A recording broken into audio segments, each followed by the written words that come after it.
And the reason is that really the main topic is concept of social justice. It's about the moral economy. But then there is now an increase, a new upsurge of papers on the topic of deservingness in the last decade. In anthropology has arrived later, like usually, actually, this is a kind of a norm as well. In psychology, has been very usual to find. It's very usual to find papers on deservingness. It's actually most of them would be published in psychology, but the psychological use doesn't concern us because it would be more of the type of what have I done to deserve this, for example, which is a different kind of completely unrelated kind of topic. So there is not much published in anthropology. But I think there will be soon a lot more published, because I think there is a book, edited book, a volume. I'm not taking part in this, but on this. But some people in Barcelona, I think you are.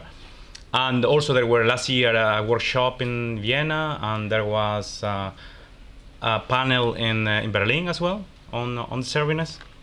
Okay, so now the point is that why to use deservingness? I mean.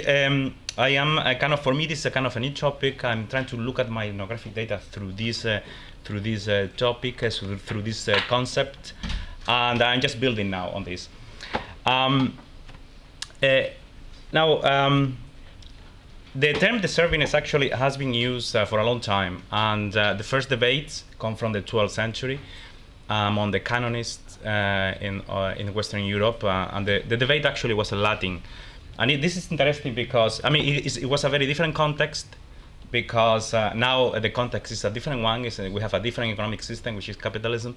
Deservingness is related to poverty and also whether the help you get is a reward or not.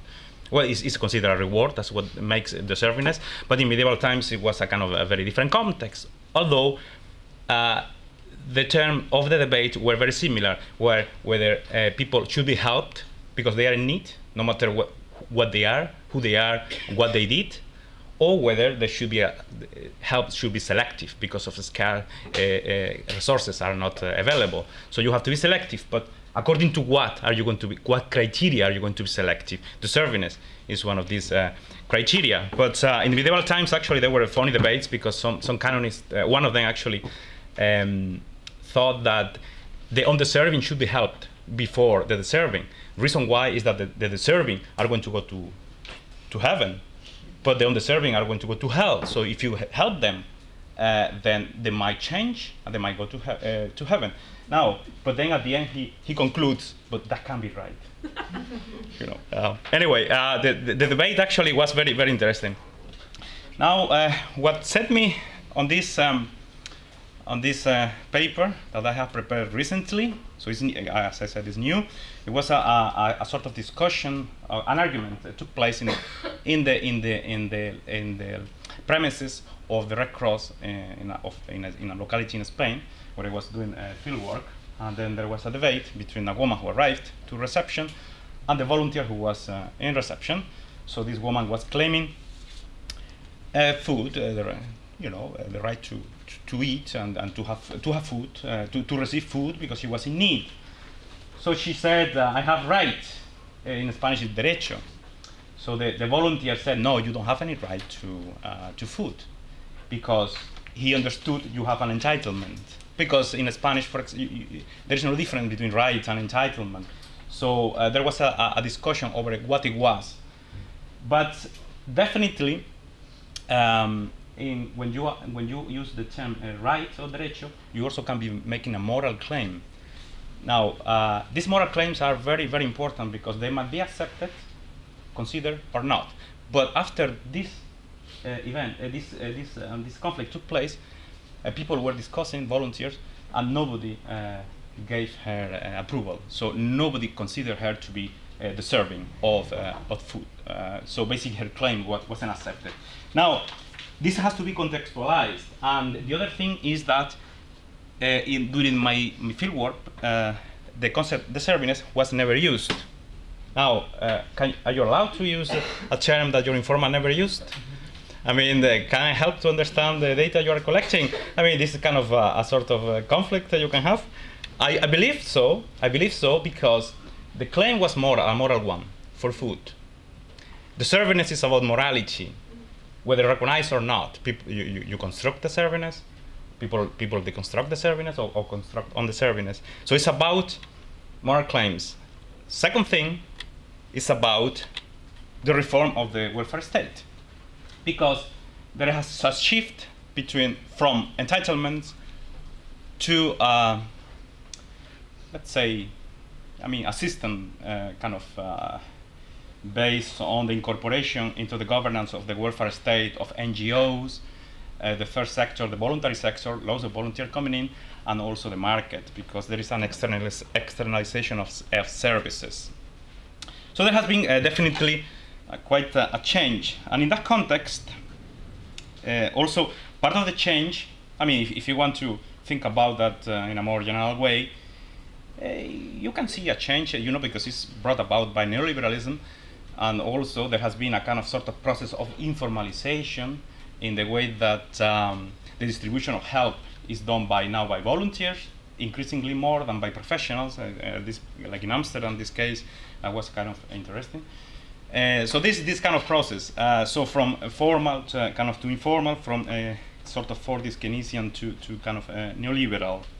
And in this context, moral claims are kind of prominent.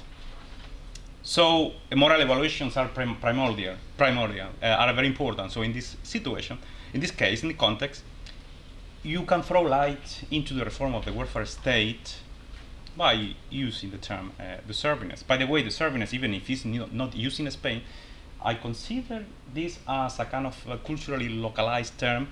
I'd say Anglo-Saxon, culturally Anglo-Saxon, more now in the US after the Golden Age. Before the Golden Age would be more used in Britain, but then during the Golden Age of capitalism, it was kind of forgotten because entitlement took over. I mean, they were more prominent, and this issue of the service was at the back. But now, with all the cutbacks and all the selective criteria and all the individualism introduced, the prominence of agency over structure and all these changes, the moral claims and select based on what you have done, on the merit that you do to get help or not, it became prominent again after a long time. But now it started to become prominent in the US mainly. But from there, through warfare, had spread like to the EU, for example, and I believe it's inbuilt now in the programs implemented by the Red Cross in Spain. It's implemented, and I'm going to show briefly why I believe is the case.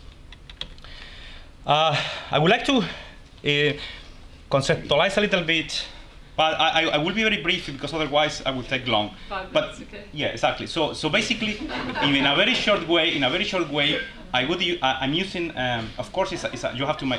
It's about merit. It's about reward, the service.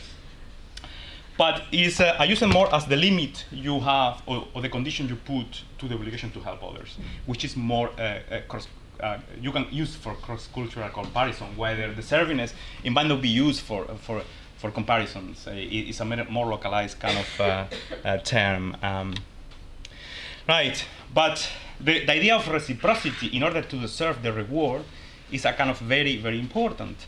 And now, Hope in anthropology, in this kind of nice ethnography he did in Northern Ireland, in Belfast, about the unemployed, he used this concept. This is one of the anthropology's very early use, actually. And he actually, the impact of the service on the way people behave and think is more is stronger on the Protestant community than on the Catholic community. It has more effect, really. So that's why it's a cultural kind of construction. It has effect and more on the Protestant because they believe in the kind of So, but this point of reciprocity, as Hope, for example, mentioned, is the long-term unemployed who must claim benefits find it difficult to conceptualize the receipt of such an assistance as a reciprocal exchange relation. Well, because normally you get a reward because you worked before, but it's kind of delayed reciprocity in a way. But if you have worked before, then you might deserve the reward later, get an assistance. But if you didn't do it, then how can you justify the reciprocity? Now, in the Red Cross, in the work I did with people who were service users, there was this reciprocity acting. Which is the point of my presentation, actually. Now, there is a frame, kind of conceptual frame that I would like, this is related to the moral economy and moral communities, really. But there is a kind of here a sort of dichotomy, no, not dichotomy, two different frames that I actually found in an article by William. It's about Israel, it's about the construction of migrants as on the serving, particularly African migrants as on the serving. He uses a very interesting frame between conventional and vernacular. In my fieldwork case, I found that the Red Cross, for example, have a conventional frame in the way that, for example, they construct all vulnerable people as the serving. So, say Moroccan, for example, which are the migrants who are receiving more kind of help, assistance. Why they construct them as the serving? But because they put first structural issues, like they are forced to migrate because of economic conditions. It's not like they come so voluntary. I mean, there is some agency, but they are forced to, and they are poor and they receive more assistance because their exclusion, their social exclusion, their marginality. So there are structures. So that's why they are the serving. But the locals construct them as on the serving because they construct them as abusers of help. So you have these two kind of. I'm going to try to go a bit fast. Now, what is the role of this reciprocity I was mentioning about before? Yes, yeah, I want to be quite fast actually.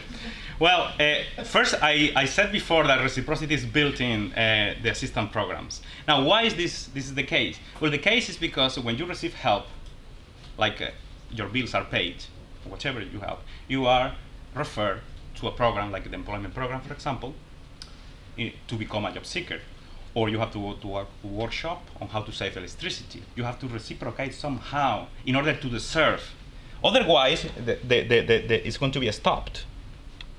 Now, a different kind of reciprocity is kind of more informal. For example, there are three kind of staff or three kind of workers in the Red Cross. One is the staff paid. Another one is the volunteer, a classical figure. But there is a third one that I found in the Red Cross, which is the volunteer who is at the same time a service user. Now, the service user is actually more interesting now because the informal reciprocity of the service user is as it happens. Like, for example, when we were delivering assistance, food and advice to migrants in rural areas, they would try to give us food, invite tea, and even fruit or vegetables from the greenhouses, from the farms. So in order to reciprocate, and those who did that, they got preference in the delivery of food. I mean, it was easier because those that were demanding, they were avoided. Now, regarding the volunteer user, who is a volunteer at the same time as is a service user, this is more interesting even because they join as volunteers because they are going to benefit from this work. They go to work every day, they work hard, but they have privileged access to the warehouse where they can get food, to the cloakroom where they can get clothes, and the access sometimes can be not limited or limited. So it's kind of sometimes that creates conflicts because some people help themselves so much that they become on the serving because they become abusers. So abusers used to be on the serving. Now I don't want to say myself a bit more than that. Now, what is peculiar on the servingness in my case? Well, for example, if you talk about ethnic groups, from the on the serving to the deserving, you have the Moroccan, the Gypsies, the African, Latin Americans, Eastern Europeans, and finally Spanish ones, which Castellanos is the term to differentiate from Gypsies. There are two ways. No Gypsy is Castellano or Payo, and Gypsy, Gitano. Okay, and the main features of the on-the-serving are that the abuser, to be an abuser of resources. Normally Moroccans are constructed as abusers, so they don't deserve any sympathy at all. Dependency, lack of initiative, and no reciprocity. So, and also they are poor, and this is very general because of their actions, because this is their fault. And the deserving, they use correctly the resources. They ask if they need something, and if they don't get it, it's okay. And there is reciprocity, and their situation is not because they chose that, it's because it's impossible to find a job, or they are sick, or whatever reasons. And I mean, there are finally, when you review the literature on deservingness, you find interesting relations. For example, between warfare and workfare and welfare. So, for example, all this issue I was talking about agency, privilege, independence, reward, is typical of warfare, while this inclusion, dependency, entitlement, structuralism, Fordism, is typical of welfare. Another recurrent oppositions are, for example, between reward and entitlement, as I said, work ethic, the scrounger, the idle. There are here two categories, which is warfare and is morality versus deviancy, for example, or hard work versus the idle, the scrounger, that there will be terms that they will be common. I mean, they will be disputed because nobody who is in favor of entitlement is going to defend an abuser or is going to defend a scrounger, but they are going to try to make, for example, that the scroungers and the abusers are the rich, while from the other side, they are going to say, well, it's the poor who are the scroungers. So it's going to be this political confrontation using the similar terms. And with that, I finished.